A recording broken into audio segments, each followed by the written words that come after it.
नमस्कार नमस्कार प्यारे साथियों। आज हम पढ़ेंगे विज्ञान कक्षा 10 पाठ 1 रासायनिक अभिक्रिया एवं समीकरण के बारे में पढ़ेंगे अपन। तो चलिए शुरू करते हैं। आज का पहला प्रश्न, कोयले का दहन किस प्रकार की अभिक्रिया है?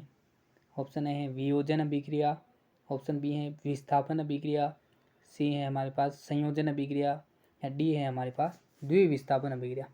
तो देखिए यहाँ पे क्या होता है, कोयले का जब अपन दहन करते हैं तो कोयला मतलब कार्बन, और कार्बन का जब दहन करते हैं, दहन के लिए हमारे पास ऑक्सीजन गैस होनी ज़रूरी है। तो C+O2 और ये मिलके क्या बना देते हैं अपने CO2। तो यहाँ पे अपने को सीधा सा पता चलता है कि यहाँ पे एक संयोजन अभिक्रिया हो रही है, कार्बन और ऑक्सीजन दोनों के संयोग होने से, मिलने से CO2 बन रही है। तो यहाँ पे हमारा ऑप्शन सी सही हो जाएगा, संयोजन अभिक्रिया। कोयले का दहन संयोजन अभिक्रिया है। चलिए आगे बढ़ते हैं। आज का दूसरा प्रश्न ये रहा हमारे सामने, Fe2O3 ferrous oxide plus 2Al aluminium, ये मिलके बनाते हैं हमारे पास Al2O3 aluminium oxide plus 2Fe। ऊपर दी गई अभिक्रिया किस प्रकार की है? ये जो अभिक्रिया अपने को दे रखी है ये किस प्रकार की अभिक्रिया है? तो यहाँ पे अपने को पता चलता है कि यहाँ एल्यूमिनियम जो है इस आयरन को यहाँ से क्या कर रहा है, विस्थापित कर रहा है। तो यहाँ पे अभिक्रिया हो जाएगी, ये एक विस्थापन अभिक्रिया है। यहाँ पे कौन सी अभिक्रिया है साथियों? विस्थापन अभिक्रिया है। चलिए आगे बढ़ते हैं। यहाँ पे नीचे दी गई अभिक्रिया के संबंध में कौन सा कथन असत्य है? क्या पूछा है यहाँ पे? असत्य पूछा है साथियों। तो असत्य अपने को पता है, पहले अभिक्रिया देख लेते हैं। 2PbO lead oxide plus carbon की अभिक्रिया होने से हमारे पास लेड बाहर निकल रहा है और CO2 कार्बन डाइऑक्साइड बन रहा है। तो देखते हैं यहाँ पे क्या हो रहा है। पहला ऑप्शन है सीसा अपचयित हो रहा है, कार्बन डाइऑक्साइड उपचयित हो रहा है, कार्बन उपचयित हो रहा है, या लेड ऑक्साइड अपचयित हो रहा है।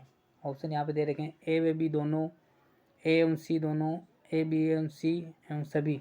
यहाँ पे असत्य पूछा है। यहाँ पे देख रहे हो, अपने को पता चल रहा है सीसा अपचयित हो रहा है। यहाँ पे देखो सीसा मतलब लेड तो यह रहा है, तो अपचयन तो लेड ऑक्साइड का हो रहा है। लेड ऑक्साइड का अपचयन होने से लेड बन रहा है, लेड का अपचयन नहीं होना। तो यहाँ पे पहला ऑप्शन तो गलत हो जाएगा। बी है यहाँ पे कार्बन डाइऑक्साइड उपचयित हो रहा है। तो कार्बन डाइऑक्साइड उपचयित नहीं हो रहा है यहाँ पे, तो कार्बन का उपचयन हो रहा है। कार्बन डाइऑक्साइड का उपचयन नहीं हो रहा है, कार्बन का उपचयन हो रहा है। तो बी भी अपने पास गलत हो गया।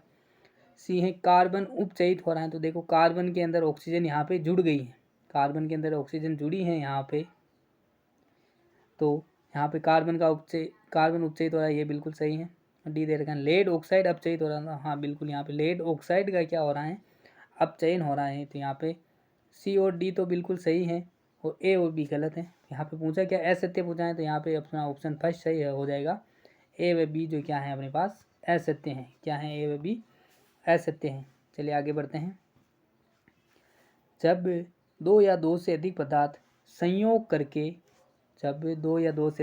संयोग करके एकल उत्पाद बनाते हैं तो यह अभिक्रिया क्या कहलाती है? क्या ये वियोजन अभिक्रिया कहलाती हैं, विस्थापन अभिक्रिया कहलाती हैं, या द्विविस्थापन अभिक्रिया कहलाती हैं, या संयोजन अभिक्रिया? तो यहाँ पे अपने को एक शब्द दे रखा है संयोग करना। संयोग करने का मतलब होता है जुड़ना। तो यहाँ पे अभिक्रिया दो पदार्थ जब जुड़ते हैं तो यहाँ पे अभिक्रिया हो रही है संयोजन अभिक्रिया। तो ऑप्शन डी हमारा सही हो जाएगा, संयोजन अभिक्रिया यहाँ पे बिल्कुल सही ऑप्शन रहेगा। संयोजन अभिक्रिया हो रही है यहाँ पे। चलिए आगे बढ़ते हैं। प्रश्न नंबर 5 है, वियोजन अभिक्रिया के लिए क्या आवश्यक है? वियोजन अभिक्रिया होने के लिए हमारे पास क्या आवश्यक होना चाहिए? तो देखिए ऑप्शन ए है हमारे पास ऊष्मा, ऑप्शन बी है प्रकाश, ऑप्शन सी है विद्युत, या डी है उपयुक्त सभी। तो यहाँ पे एक वियोजन अभिक्रिया होने के लिए हमारे पास ऊष्मा भी चाहिए, प्रकाश भी चाहिए और विद्युत भी चाहिए। तो यहाँ पे ऑप्शन डी हमारा सही, उपयुक्त सभी हमारे पास सही हैं, उपयुक्त सभी आवश्यक हैं। चलिए आगे बढ़ते हैं। प्रश्न नंबर 6, शाक सब्जियों का विघटित होकर कंपोस्ट बनना किस प्रकार की अभिक्रिया है? कंपोस्ट खाद बनना किस प्रकार की अभिक्रिया है? तो यहाँ पे अपने को पता है कंपोस्ट खाद जब बनती हैं तो वहाँ से कुछ ऊष्मा बाहर निकलती है। वो खाद अंदर से अपन देखते हैं तो थोड़ी गर्म रहती है, तो यहाँ पे ये ऊष्मा क्षेपीय अभिक्रिया होती है। शाक सब्जियों का विघटित होकर कंपोस्ट बनना एक ऊष्मा क्षेपीय अभिक्रिया है।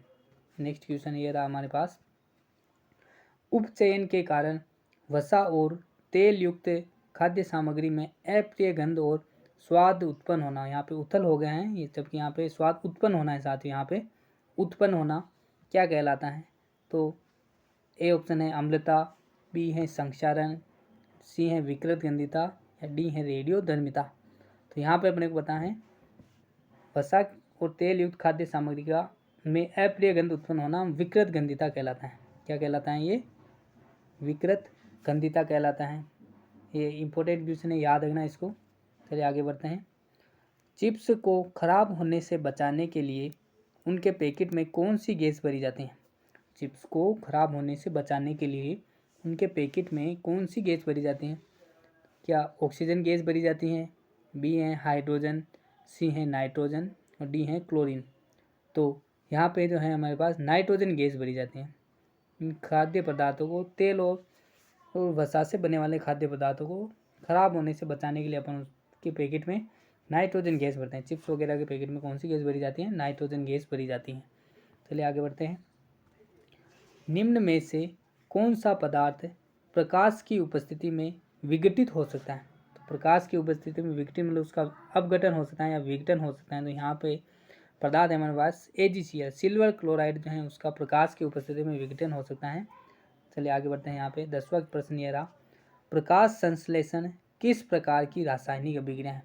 यहाँ पे पूछा हमारे को प्रकाश संश्लेषण जो किस प्रकार की रासायनिक अभिक्रिया है।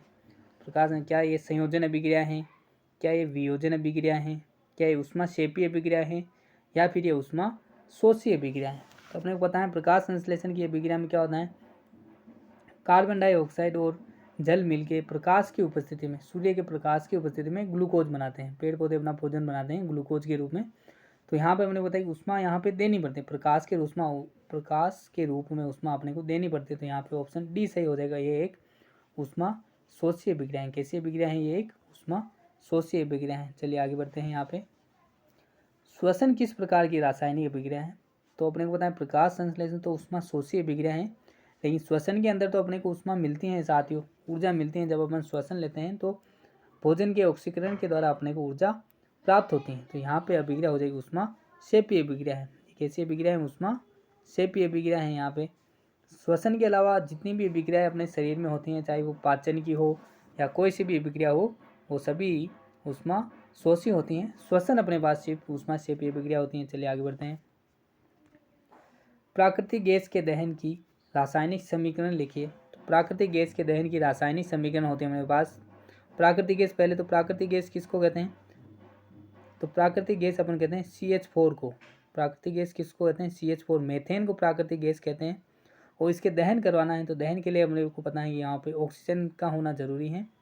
तो CH4 की जब ऑक्सीजन से अभिक्रिया होती है तो क्या बनता है यहाँ पे? एक तो पता है अपने को कार्बन डाइऑक्साइड बनता है, CO2 बनता है, और साथ में यहाँ पे बनता है जल। और क्या बनता है? यहाँ पे जल बनता है। इस अभिक्रिया को चलो संयोजित कर लेते हैं। संतुलित करने के लिए इसको अपन यहाँ 2 लगाते और यहाँ ऑक्सीजन के आगे भी 2 लगाते, ये पूरी अभिक्रिया संतुलित हो गई। तो यहाँ पे CH4 + 2O2 ये मिलके बनाएंगे CO2 + 2H2। ये प्राकृतिक गैस के दहन की रासायनिक समीकरण है। 1 नंबर के अंदर आसानी से पूछ सकते हैं परीक्षा में, तो याद रखनी इसको। प्रकाश संश्लेषण की रासायनिक समीकरण लिखिए। तो यहाँ पे रासायनिक समीकरण लिखनी है, वो भी किसकी? प्रकाश संश्लेषण की। तो प्रकाश संश्लेषण में अपने को पता है एक तो होता है हमारे पास कार्बन डाइऑक्साइड होता है, पेड़ पौधे कार्बन डाइऑक्साइड लेते हैं। दूसरा हमारे पास जल होता है, जल वो जड़ों की सहायता से ले लेते हैं और ये मिल के अपने पास बनाते हैं ग्लूकोज बनाते हैं C6H12O6 प्लस साथ में अपने को ऑक्सीजन भी निकलती है यहाँ से, तो O2 भी निकलती है।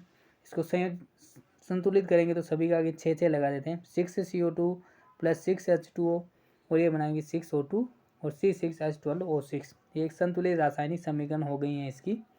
चलिए आगे वाला प्रश्न देखते हैं। श्वसन की रासायनिक समीकरण लिखिए। तो श्वसन में प्रकाश संश्लेषण की बिल्कुल विपरीत अभिक्रिया होती हैं। जैसे अपन देखें कि C6H12O6 और साथ में ऑक्सीजन मिलके ये बना देंगे अपने CO2 और साथ में बनेगा जल H2O। और इसको संतुलित करेंगे तो यहाँ पे सभी जगह 6 लगा देंगे, 6O2 हो जाएगा, 6CO2 हो जाएगा और 6H2 हो जाएगा। तो C6H12O6 प्लस 6O2 ये बनाएंगे हमारे पास 6CO2 प्लस 6H2O। ये अपने पास श्वसन की रासायनिक समीकरण है।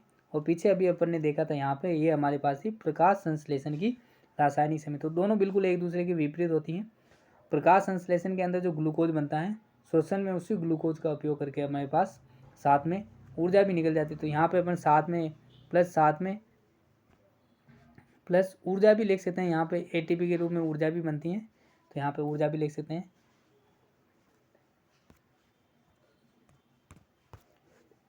तो थैंक्स फॉर वाचिंग, और चैनल को लाइक शेयर और सब्सक्राइब जरूर करिएगा अगर वीडियो आपको पसंद आया है।